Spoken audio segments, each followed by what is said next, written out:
Alors que le premier A320 et un XLR d'Airbus vient d'être livré, Boeing se retrouve englué dans les problèmes de son programme 337 MAX, aggravé par une grève historique. La situation est critique pour le constructeur américain, tandis qu'Airbus dévoile une stratégie révolutionnaire qui pourrait redéfinir l'avenir de l'aviation commerciale. L'industrie aéronautique mondiale est stupéfaite par la réussite d'Airbus qui continue de dominer Boeing, pourtant leader historique du marché. Le constructeur européen n'a pas seulement révolutionné le marché des monocouloirs avec son innovant A320 Neo, mais a également bouleversé le secteur avec le lancement de l'A32, un XLR, véritable avancée technologique qualifiée de game changer. Ce qui rend la victoire d'Airbus encore plus remarquable, c'est sa stratégie. Au lieu de simplement se concentrer sur la livraison des commandes, pendant qu'il domine le marché, Airbus continue d'innover sans relâche.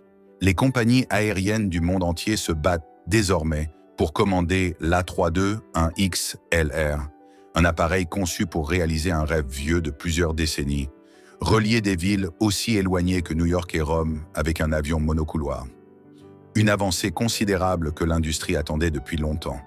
Pendant ce temps, Boeing, autrefois géant incontesté de l'aviation, fait face à une série de difficultés sans précédent. La crise du 737 MAX a porté un coup sévère à sa réputation et ébranlé la confiance du marché. Plus inquiétant encore, Boeing n'a toujours pas lancé d'appareil capable de rivaliser avec l'A32, un XLR. Même les clients les plus fidèles de Boeing, comme Icelandair, Emirates, Lufthansa et Delta Airlines, ont pris la décision surprenante de passer chez Airbus. Un changement qui reflète non seulement un écart de compétitivité, mais signale également une transformation majeure dans l'équilibre des forces du secteur aéronautique. Des rumeurs circulent concernant un projet révolutionnaire sur lequel Airbus travaille discrètement. Le constructeur développe une technologie qui pourrait fondamentalement transformer l'ensemble de l'aviation commerciale. Un projet si ambitieux que s'il réussit, même les récents triomphes d'Airbus paraîtront insignifiants en comparaison. Ce qui est encore plus surprenant, c'est la rapidité avec laquelle Airbus pousse ce projet. Au lieu de jouer la carte de la sécurité, comme c'est souvent le cas dans ce secteur, Airbus investit des milliards d'euros dans une idée jamais tentée auparavant dans l'histoire de l'aviation commerciale. Il ne s'agit pas simplement de construire un avion supérieur, mais d'une vision grandiose qui dépasse la pensée conventionnelle et pourrait redessiner tout l'avenir de l'industrie. Mais quelle est donc cette innovation secrète d'Airbus? Il s'agit du projet Zéro, la vision pionnière d'Airbus pour révolutionner l'aviation en utilisant l'hydrogène comme carburant principal, ouvrant la voie à un avenir d'aviation durable et sans émissions. Le concept comprend 3 designs d'avions révolutionnaires. Un turbopropulseur pour les vols court courriers, un turboréacteur pour les vols moyen courriers et une configuration révolutionnaire à ailes fusionnées pour les vols long courriers. Chaque design démontre non seulement la faisabilité de la propulsion à hydrogène, mais répond également aux divers besoins de l'aviation commerciale. Ces avions utiliseront de l'hydrogène liquide stocké dans des réservoirs spécialement isolés, combinés à une technologie avancée de piles à combustible pour générer de l'énergie, offrant des opérations neutres en carbone. Airbus s'est fixé un objectif ambitieux, commercialiser les avions zéro d'ici 2035. Un calendrier audacieux face à des défis techniques sans précédent. L'hydrogène, bien qu'ayant une densité énergétique 3 fois supérieure au carburant conventionnel, nécessite une technologie de stockage et de manipulation extrêmement complexe. Pour être efficace, l'hydrogène doit être maintenu à des températures extrêmement basses, moins 253 degrés Celsius, dans des réservoirs spécialement isolés. Cela a contraint Airbus à repenser entièrement l'avion, de la cellule au système de stockage, en passant par la gestion du carburant. Le processus de concrétisation du projet bat son plein. Airbus a mis en place des centres de R&D dédiés à travers l'Europe et a établi un réseau de partenariats avec des fabricants leaders en technologie d'hydrogène et d'énergie. L'avion d'essai Airbus A380 MSN a été préparé pour tester et évaluer les systèmes révolutionnaires 0E. Cependant, l'ampleur réelle du projet ne devient claire que lorsqu'on réalise qu'Airbus ne développe pas simplement un nouvel avion, mais construit tout un écosystème, incluant l'infrastructure aéroportuaire, pour le stockage et la distribution d'hydrogène, ainsi qu'une refonte complète des opérations et de la maintenance. Cela nécessite de reformer l'ensemble du personnel au sol, depuis la manipulation du carburant hydrogène jusqu'aux nouvelles procédures techniques. Les systèmes de maintenance doivent également être repensés de A à Z pour répondre aux exigences opérationnelles et de sécurité de cette nouvelle technologie. L'aspect le plus intrigant de la stratégie d'Airbus est qu'elle explore deux approches parallèles de la technologie de propulsion à hydrogène.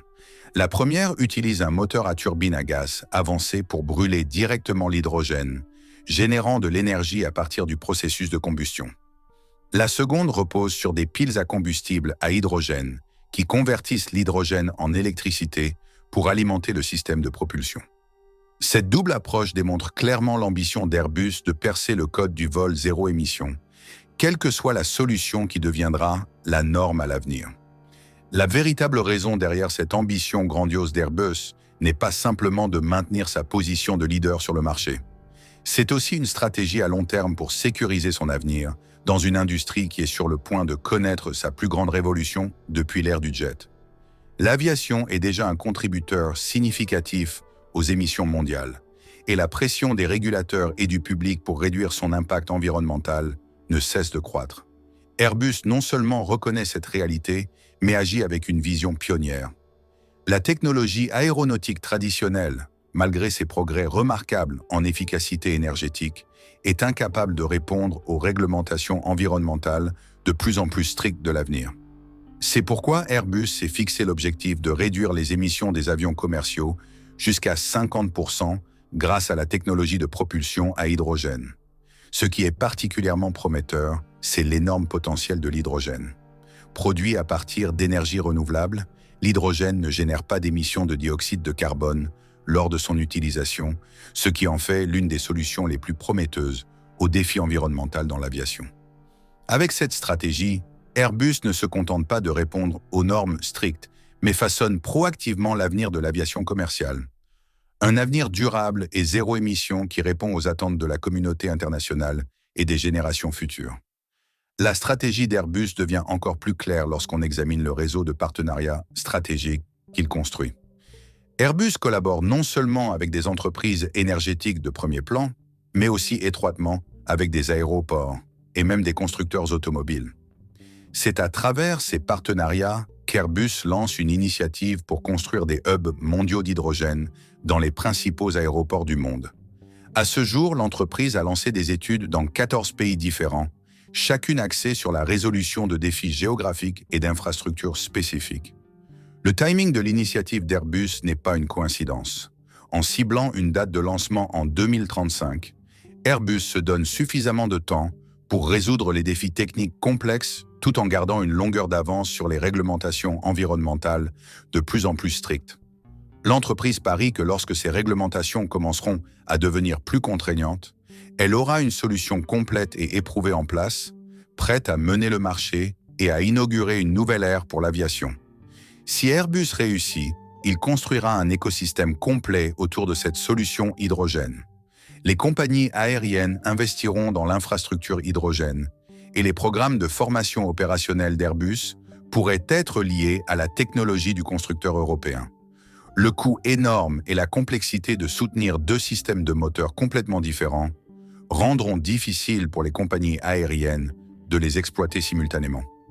Dans cette course à l'innovation, Airbus n'est pas seul.